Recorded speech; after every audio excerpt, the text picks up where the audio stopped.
My name is Fletcher Hawthorne, and 3 months ago I thought I had a marriage. Turns out I had a roommate with benefits who was shopping around for upgrades. Her name is Delilah. Yes, like the song, and yes, the irony isn't lost on me. We've been married 8 years, living in this picture-perfect neighborhood where everyone knows everyone's business, and apparently everyone knew mine before I did. I'm an architect. I design buildings that last. Delilah, it seems, prefers temporary structures. The first crack appeared on a Tuesday. Delilah announced she was joining a wellness group that met at odd hours. Midnight yoga, apparently.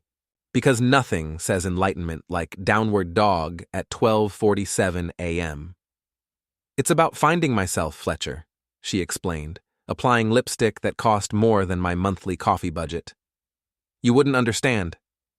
She was right. I didn't understand why finding yourself required designer workout clothes that never seemed to get sweaty. My neighbor, Beatrice Thornfield, a woman who treats gossip like an Olympic sport, cornered me while I was checking the mail. Fletcher, dear, she whispered conspiratorially, I saw Delilah with that handsome young man again. Very close conversation they were having in his car. Probably discussing chakras, I replied dryly. Beatrice's eyes lit up. Oh, they were definitely discussing something physical. The second crack, Delilah's phone habits. She'd developed a sudden interest in bathroom privacy during calls. Apparently, her digestive schedule coincided perfectly with her social calendar. At my architectural firm, my colleague Jasper Blackwood noticed my distraction. You look like someone redesigned your life without consulting the blueprints, he said, sliding a coffee across my desk. Delilah's going through a spiritual awakening. Ah, the kind that requires a personal trainer? I stared at him. How did you... Fletcher, my friend, you design security systems for buildings. Maybe it's time to secure your own foundation. He pulled out his laptop. I know a guy who installs discrete home monitoring systems. You know, for security. Completely legal, completely your property. That evening, while Delilah attended her meditation circle, I installed 3 small cameras in common areas. Just security, I told myself. Nothing invasive. The footage from the first week was boring.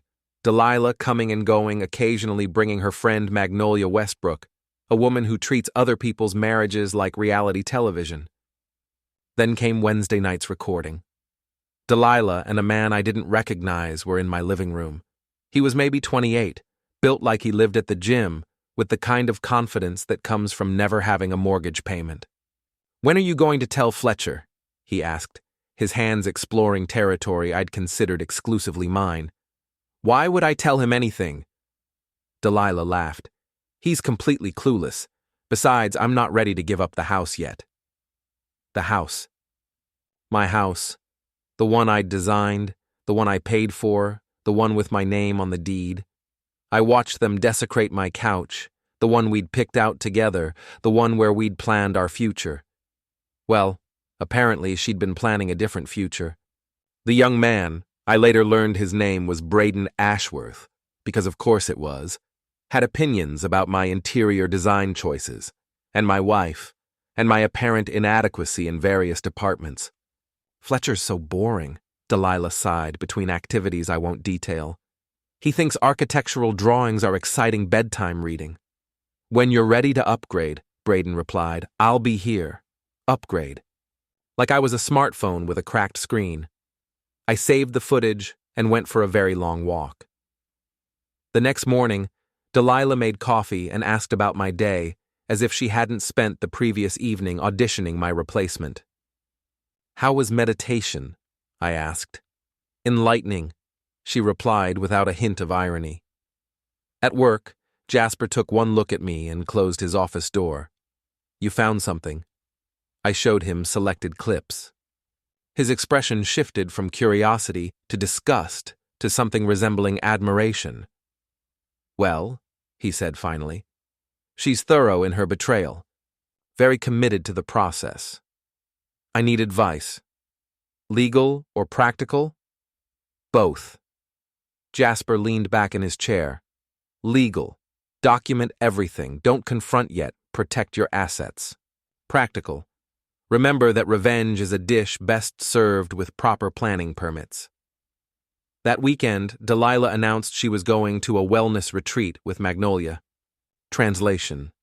She was spending the weekend with Brayden, probably at some hotel I was indirectly funding. I need space to grow, Fletcher. You understand? Absolutely. Growth is important. She packed enough clothes for a week and enough attitude for a lifetime. The moment her car disappeared, my phone rang. Beatrice Thornfield. Fletcher! I saw Delilah leave with a suitcase. And that young man picked up Magnolia 20 minutes later. Separately, of course, but they're definitely going to the same place. Thanks, Beatrice. Are you going to do anything about it? I'm going to think. But I'd already started planning. Sunday evening, Delilah returned glowing with spiritual fulfillment and reeking of cologne I didn't recognize. How was the retreat? I asked. Life-changing. I've realized I need more freedom in our relationship. Freedom. To explore. To grow. To see other people. There it was. The request for an open marriage, delivered like she was asking me to pass the salt. Other people? Don't be so possessive, Fletcher. It's 2024. People have evolved beyond traditional relationship structures. Have they? I'm going to see other people whether you like it or not. The question is whether you want to be mature about it. I looked at my wife, this woman I'd loved, supported, built a life with, and saw a stranger wearing Delilah's face. So you're telling me you're going to cheat? I'm telling you I'm going to live authentically. If you can't handle that, maybe you're not the man I thought you were. The gauntlet, thrown. The challenge, issued. You're right, I said quietly. Maybe I'm not. She smiled, thinking she'd won. She had no idea the game had just begun. Modern marriage, I've discovered, is like architectural contracts. Everyone agrees to the terms until someone finds a better deal. Delilah wasted no time living authentically. Within a week, Brayden was a regular fixture at neighborhood gatherings, introduced as her wellness coach. The neighbors weren't fooled, but they were entertained. At the Hendersons' barbecue, Magnolia cornered me by the potato salad. Fletcher, you're being so mature about Delilah's journey of self-discovery. I'm a supportive husband. It's just that Brayden is so energetic. Delilah says he has incredible stamina. She paused meaningfully. For meditation, of course. Of course. Across the yard, Delilah laughed at something Brayden whispered in her ear. He had his hand on the small of her back, my spot, in what used to be my life. Our neighbor Harold Pemberton, a retired accountant with the social awareness of a sledgehammer, approached with a beer and zero filter. Fletcher, that young buck's really marking his territory, isn't he? Your wife seems receptive to his teachings. Harold, your wife's calling you. No, she's not. But I can take a hint. He wandered off, leaving me to watch my marriage's public execution. That night, Delilah didn't come home. She texted at 2 a.m. Staying at Magnolia's, deep spiritual work tonight. I checked the cameras. No one had been at the house except me. At work Monday, Jasper found me staring at blueprints without seeing them. How's the home renovation project going? I'm thinking of changing the locks. Metaphorically? Literally. He grinned. I know a locksmith, gruff old guy named Cornelius Steele. Does excellent work, asks no questions, charges fair rates. I'm also thinking of taking a short vacation. Excellent timing. I hear the weather's perfect for perspective. That evening, I called my college roommate, now a lawyer specializing in matrimonial law. Quincy Fairbanks had always been clever, and 8 years of divorce proceedings had sharpened his wit to a scalpel's edge. Fletcher Hawthorne, haven't heard from you since your wedding. Let me guess, you need to unwed yourself. I need advice on protecting assets during a marital transition. Ah, the polite euphemism. I like it. What's the situation? I explained. Quincy listened with the patience of someone billing by the hour. Fletcher, my friend, you have options. Legal ones. The kind that leave everyone technically innocent but emotionally devastated. I'm listening.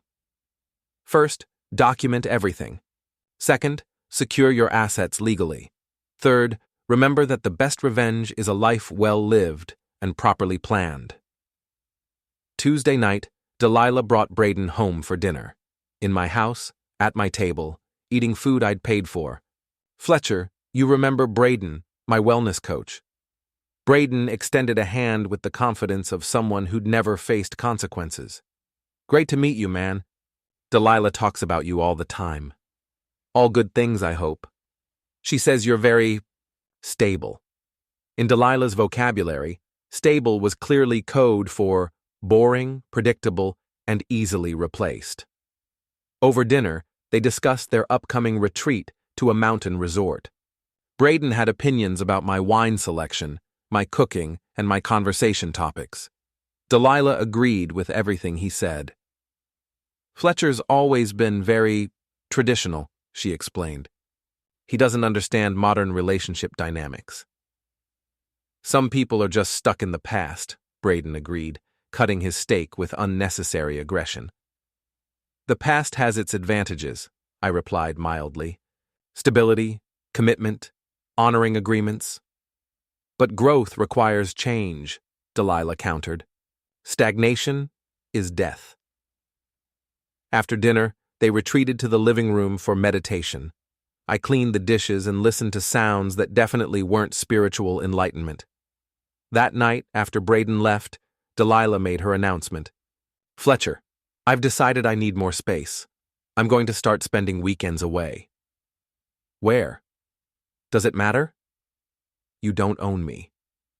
There it was again, the ownership argument, as if marriage was slavery rather than partnership. You're right. I don't own you. She looked surprised by my agreement. I'm glad you understand. I'll be leaving Friday afternoon. For how long? However long I need. And when you come back?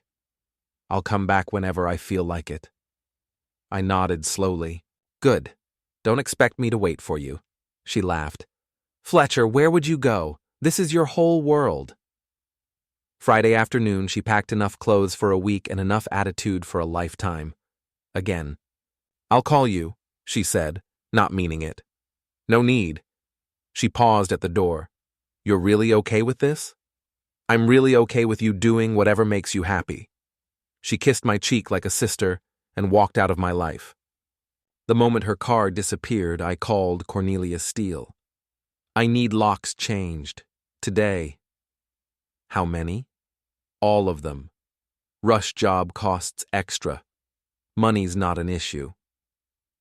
2 hours later, every lock in my house had been replaced. I placed Delilah's old key on the kitchen counter with a note. Come home when you're ready. I won't be here. Then I packed a bag and drove to the hotel across town. For the first time in months, I slept peacefully. Saturday morning, my phone exploded with messages. Delilah had returned early from her retreat. Apparently, Brayden had other plans that didn't include her, and found herself locked out of her own life. The first text arrived at 7:23 a.m. Fletcher, the key isn't working. 7:24 a.m. Did you change the locks? 7:25 a.m. This isn't funny. 7:30 a.m. Answer your phone. I was having coffee and reading the newspaper like a civilized human being. The phone could wait. Beatrice Thornfield called at 8:15. Fletcher! Delilah's outside your house having quite the dramatic moment. She's been trying different keys for 20 minutes. Very entertaining for those of us who enjoy morning theater. I'm sure it is. She's calling someone now. Sounds upset. At 8:47, Magnolia Westbrook texted me. Fletcher, Delilah needs to get into the house. Where are you? I replied, exactly where I said I'd be. Not waiting.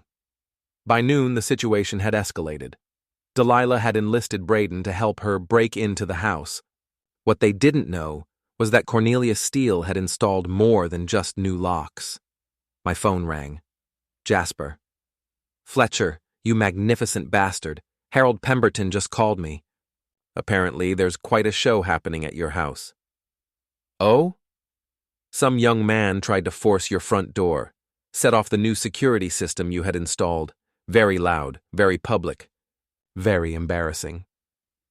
I'd forgotten to mention the upgraded security system to Delilah. An oversight. The police came? Oh yes, and Harold filmed the whole thing for his wife's book club group chat. Apparently your wife's boyfriend doesn't handle authority well. This was getting interesting. At 3 p.m., Quincy called with an update. Fletcher, I've been busy. That property transfer we discussed? It's been processed. Also, I've been in touch with an old friend of your wife's, someone named Vivienne Blackthorne. Ring a bell? It did. Vivienne had been Delilah's best friend until 5 years ago, when Delilah had systematically destroyed Vivienne's social circle over some perceived slight. Vivienne had moved away, but not before promising that karma would find Delilah eventually. Vivienne's done very well for herself, Quincy continued. Real estate investment, among other things. She was very interested to learn about your situation. How interested? Interested enough to make a substantial investment in your neighborhood, specifically in a certain mortgage that recently became available for purchase. I felt a smile spreading across my face. Quincy, you're diabolical. I prefer thorough. That evening I returned to the house. Delilah's car was in the driveway, but the front door was intact. Cornelius had done excellent work. I found Delilah and Brayden in the backyard, having climbed over the fence like teenagers sneaking out in reverse. Fletcher! Delilah rushed toward me, relief and anger warring on her face. Where have you been? Why did you change the locks? I told you I wouldn't be waiting. But this is my house too. Actually, I said mildly, it's not. Brayden stepped forward, puffing out his chest like a territorial rooster. Look, man, this is between you and your wife. Don't make this harder than it needs to be. I'm not making anything hard. I'm making it simple. Fletcher, Delilah said, we need to talk. Privately. We've talked. You made your choice. I chose to explore my options. That doesn't mean it means exactly what it means. Brayden, clearly uncomfortable with the lack of dramatic confrontation, tried to assert himself. Delilah, maybe we should go. This guy's obviously not going to be reasonable. This guy, I replied, is being perfectly reasonable. You're trespassing. Trespassing? This is her house. No, I said quietly. It's not. The confusion on their faces was almost worth the months of humiliation. Fletcher, Delilah said slowly, what are you talking about? I'm talking about property law. I'm talking about ownership. I'm talking about the fact that you don't live here anymore. You can't just kick me out. I'm not kicking you out. You left. You said you'd come back when you felt like it, and I shouldn't wait. I took your advice. Brayden, sensing the shift in power dynamics, tried a different approach. Look, we can all be adults about this. Delilah made a mistake. No, Delilah interrupted. I didn't make a mistake. I made a choice. Then live with it, I replied. That's when things got interesting. Brayden, apparently unused to situations where his physical presence didn't intimidate people, stepped closer. You think you're clever, don't you? I think I'm prepared. Prepared for what? Before I could answer, a car pulled into the driveway. A familiar figure stepped out, Vivienne Blackthorne, looking like success in a tailored suit. Hello, Delilah, Vivienne said with a smile that could cut glass. Fletcher, Brayden, I presume. The color drained from Delilah's face. Vivienne, what are you doing here? I'm here about the house. My house, actually, as of this afternoon. And that's when Delilah's world began to collapse in earnest. Your house? Delilah's voice cracked like thin ice under pressure. Vivian's smile could have powered a small city. Didn't Fletcher tell you? I purchased the mortgage this afternoon. Completely legal, completely binding, completely satisfying. I watched my wife's face cycle through confusion, disbelief, and dawning horror. It was like watching someone realize they'd been playing checkers while everyone else played chess. That's impossible, Delilah stammered. Fletcher, tell her that's impossible. Actually, I said, it's quite possible. Quincy explained the whole process. When you announced you were moving out indefinitely, I had to consider my options. Brayden, still operating under the assumption that muscles solve problems, stepped toward Vivian. Lady, I don't know what game you're playing. The game is called consequences, Vivian replied smoothly. And you, young man, are trespassing on my property.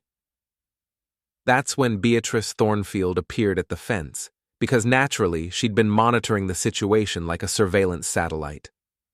Fletcher, is everything all right? Should I call the police again? Again? Delilah whipped around. Oh yes, dear, Beatrice called cheerfully. They were here earlier when your friend tried to break down the door. Harold got wonderful footage for his social media. You're quite the neighborhood celebrity now. The humiliation was spreading like spilled wine on white carpet. Magnolia Westbrook chose that moment to arrive, probably summoned by Delilah's panicked phone calls. She took one look at the assembled crowd, and her social climber's instincts kicked in. Vivian Blackthorne, Magnolia's voice went up 3 octaves. I heard you'd done incredibly well for yourself. Magnolia. Vivian's tone could have frozen champagne. Still following other people's drama, I see. I was just supporting Delilah through her transition. Her transition into homelessness, you mean? Delilah found her voice. Vivian, this is insane. You can't just buy someone's house. I didn't buy someone's house. I bought a mortgage from a bank. The house came with it. Vivian pulled out her phone. Would you like to see the paperwork? It's all quite legal. Fletcher. Delilah turned to me desperately. You can't let her do this. I didn't let her do anything.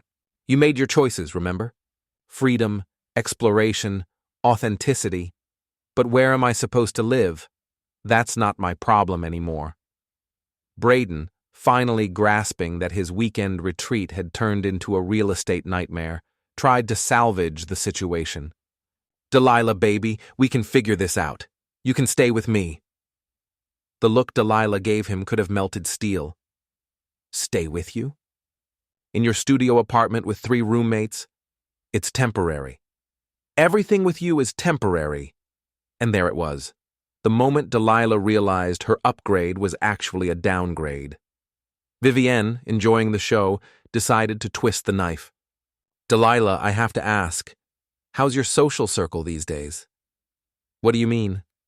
Oh, I've been in touch with some old friends, shared some interesting stories about your loyalty issues. Amazing how quickly people remember why they stopped trusting you. Magnolia suddenly looked very interested in her phone. Oh, would you look at the time? I should really… Stay, Vivienne said firmly. This concerns you too. The color drained from Magnolia's face. You see, Vivienne continued, when I decided to invest in this neighborhood, I did my research. Amazing what people will tell you when they think you're just making friendly conversation. She turned to Magnolia. That story about Fletcher's supposed gambling problem, the one you've been spreading at book club, fascinating fiction. I never, Magnolia started. And the rumors about his business failing, creative, but easily disproven. I stared at Magnolia. You've been spreading rumors about me? Magnolia looked like a deer in headlights. Delilah said what? That she needed people to understand why she was exploring her options. The betrayal had layers. Not only had Delilah been cheating, she'd been systematically destroying my reputation to justify it. Brayden, sensing the mood shift, tried to extract himself from the situation. Look, maybe I should go. Excellent idea, I said. Delilah, you coming? Delilah looked around at the wreckage of her carefully constructed narrative. Her lover wanted to abandon her. Her best friend had been exposed as a co-conspirator. Her enemy owned her house, and her husband had outmaneuvered her completely. This isn't over, she said to me. Yes, I replied quietly. It is. That's when she made her final mistake. She tried to push past me toward the house, as if force of will could overcome legal documents. I stepped aside. Vivian, would you like to call the police, or should I? I'll handle it, Vivian said, phone already in hand. Delilah spun around. You bastard! After everything I've done for you. What exactly have you done for me, Delilah? Besides humiliate me publicly while spending my money on your boyfriend, I gave you 8 years of my life. You gave me 8 years of lies. Brayden, finally showing some intelligence, grabbed Delilah's arm. Come on, let's go. This is getting crazy. Don't touch me, Delilah yanked away from him. This is all your fault. You said Fletcher would never fight back. I said what I thought. You thought wrong. And there it was, the moment their alliance cracked under pressure. The police arrived as Delilah and Brayden began arguing in my driveway. Officer Patricia Drummond, a no-nonsense woman in her 40s, surveyed the scene with practiced eyes. What seems to be the problem? Vivian stepped forward with her documentation. Trespassing. I'm the property owner and these individuals refuse to leave. Officer Drummond examined the papers, looked at Delilah and Brayden, then at me. Sir, do you live here? Not anymore, I said. I'm just collecting some personal items. Ma'am, she addressed Delilah, is this your residence? It was. He changed the locks. Do you have documentation proving residency? Delilah's silence was answer enough. I'm going to need you both to leave the property, Officer Drummond said firmly. This is insane, Delilah protested. You can't just kick someone out of their own home. Ma'am, according to these documents, this isn't your home. Brayden tugged at Delilah's sleeve. Come on, let's just go. No, Fletcher, this is ridiculous. We're married. Marriage doesn't override property law, Officer Drummond observed. You'll need to leave now, or I'll have to arrest you for trespassing. The fight went out of Delilah like air from a punctured balloon. She looked around at the assembled crowd, neighbors filming with their phones, Magnolia backing toward her car, Brayden already halfway to the street. Fletcher, she said quietly, please, we can work this out. We did work it out. You chose freedom. This is what freedom looks like. She walked toward the street like a woman heading to her execution. Brayden followed, already texting someone else, probably his next opportunity. As their car disappeared around the corner, Vivian turned to me with genuine admiration. Fletcher Hawthorne, that was beautifully orchestrated. I had excellent advisors. The night is young, she said with a smile that promised more entertainment. Want to see what happens when word gets out about Magnolia's little rumor campaign? I looked at my former neighbor, who was frantically trying to start her car with shaking hands. Actually, I said, I think I'll let that unfold naturally. But the night wasn't over. Not by a long shot. At midnight, my phone rang. Delilah. Fletcher, please. I have nowhere to go. What about Brayden? He said this was too much drama. He doesn't want to get involved in a domestic situation. Ah, the wellness coach has limits. Please, Fletcher, I know I made mistakes. You made choices. Can we at least talk? Face to face? Against my better judgment, I agreed to meet her at Brennan's Pub, the neighborhood bar where we'd had our first date a decade ago. Neutral ground, public space, witnesses. I arrived first and ordered a whiskey. Delilah walked in 20 minutes later, looking like she'd aged 5 years in 5 hours. Her designer clothes were wrinkled, her perfect makeup smeared, her confidence completely shattered. She slid into the booth across from me. Fletcher, I'm sorry. For which part? All of it. The lying, the cheating, the humiliation. The rumors? She flinched. Magnolia said people needed context. Context for what? Your adultery? I thought you'd never fight back. You're so passive, so accommodating. I was accommodating. Past tense. She leaned forward desperately. We can fix this. Marriage counseling, therapy, whatever you want. What I want is for you to understand something. What? You didn't just cheat on me. You tried to destroy me to justify it. Fletcher, you spread rumors about my business, my character, my finances. You turned our friends against me. You brought another man into our home and mocked me in my own living room. Her face crumpled. I know it was wrong. It wasn't wrong, Delilah. It was calculated. The pub door opened, and Brayden walked in with another woman, a blonde in her early 20s who looked at him like he was a celebrity. He saw us, whispered something to his new companion, and they took a table across the room. Delilah's face went white. Is that your replacement? Looks like it. She stared at them, watching Brayden use the same lines, the same gestures, the same routine he'd probably used on her. He said I was special. You were. You were especially convenient. Brayden caught my eye and raised his beer in a mock toast. The audacity was almost impressive. That's when Delilah snapped. She stood up, marched across the room, and confronted them. The entire pub turned to watch as she unleashed months of pent-up fury on the man who'd promised her everything and delivered nothing. You bastard!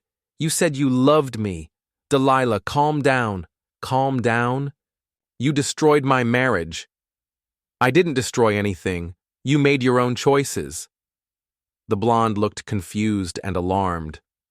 Brayden, who is this? Nobody important, he replied. Wrong answer. Delilah threw her drink in his face. Brayden stood up, water and whiskey dripping from his hair, his carefully cultivated image ruined. You crazy witch! He grabbed her wrist. She pulled away. He grabbed harder. That's when I intervened. Let go of her. Brayden turned, his face twisted with embarrassment and rage. This is none of your business. She's still my wife. That makes it my business. Your wife chose me. Your wife chose poorly. He released Delilah and stepped toward me. You think you're clever, don't you? With your locks and your lawyers and your little revenge fantasy? I think I'm thorough. You want to see thorough? He swung at me. I ducked, grabbed a chair, and used it to keep distance between us. The pub erupted in chaos as other patrons scrambled away from the fight. Brayden was younger, stronger, and angrier, but I was smarter, more patient, and fighting on familiar ground. I'd been coming to Brennan's for 10 years. I knew every inch of the layout. He lunged again. I sidestepped, and he crashed into a table. The blonde screamed. Delilah yelled for him to stop. The bartender threatened to call the police. Brayden got up, his perfect image thoroughly destroyed. This isn't over. Yes, it is. He looked around at the crowd of phones filming his humiliation, at the blonde who was already backing toward the door, at Delilah who was staring at him with disgust rather than desire. You're all crazy, he muttered, and walked out. The blonde followed without a word. Delilah sank into a chair, shaking. Fletcher, Don't, but you need to figure out your own life. Without me, without him, without anyone else to blame. I left money on the table and walked toward the door. Fletcher, she called after me. Where am I supposed to go? I turned back one last time. That's not my problem anymore. Outside, Vivian was waiting by her car. Heard there was excitement? She said with amusement. How did you? Beatrice texted me. She has quite the neighborhood surveillance network. Of course she does. Fletcher, I have a proposition for you. I'm listening. I'm developing a luxury housing project downtown. I need an architect who understands that the best buildings are built on solid foundations. She handed me a business card. Think about it. New city, new life, new possibilities. I looked back at the pub, where Delilah was probably still sitting in the wreckage of her choices. What about the house? Keep it, sell it, rent it out. It's yours to decide. And Delilah? What about her? She has nowhere to go. Fletcher, you can't save someone who doesn't want to be saved. You can only save yourself. She was right. For 8 years, I'd been trying to build a life with someone who was actively demolishing it. Now, finally, I could build something that would last. I looked at the business card. New city, new opportunities, new beginnings. When do I start? Vivian smiled. How about Monday? As I drove home, to the house that was truly mine now, my phone buzzed with texts. Delilah begging for another chance. Magnolia trying to explain her role in the rumors. Even Brayden threatening legal action he couldn't afford. I deleted them all. At the house, I found a note on the front door. Delilah's handwriting. Fletcher, I'm staying at the Riverside Motel on Route 9, room 23. Please call me. We need to talk. I love you. I crumpled the note and threw it away. Inside, the house felt different, lighter, like a building finally freed from a structural flaw that had been threatening its foundation. I poured myself a drink and sat in my living room, and thought about the future. New city, new projects, new possibilities. My phone rang one last time. Delilah again. I turned it off. Outside, I could see Beatrice Thornfield at her window, probably documenting the evening's events for her social network. Harold was in his driveway, taking out trash and undoubtedly hoping for more drama. Tomorrow, the neighborhood would buzz with stories of the night Delilah Hawthorne lost everything. How she'd gambled her marriage on a man who'd discarded her the moment things got complicated. How she'd destroyed her reputation trying to justify her choices. How she'd ended up alone in a motel room with nowhere to go and no one to blame but herself. But that was tomorrow's gossip. Tonight, I had plans to make. I opened my laptop and began sketching. Not buildings this time, but blueprints for a new life. One built on solid ground with proper foundations, designed to last. Outside, Delilah's car pulled into the driveway one last time. She sat there for 20 minutes, probably hoping I'd come out, hoping for one more chance to explain or manipulate or bargain. I didn't even look up from my sketches. Eventually, she drove away. The house settled into silence, and for the first time in months, it felt like home.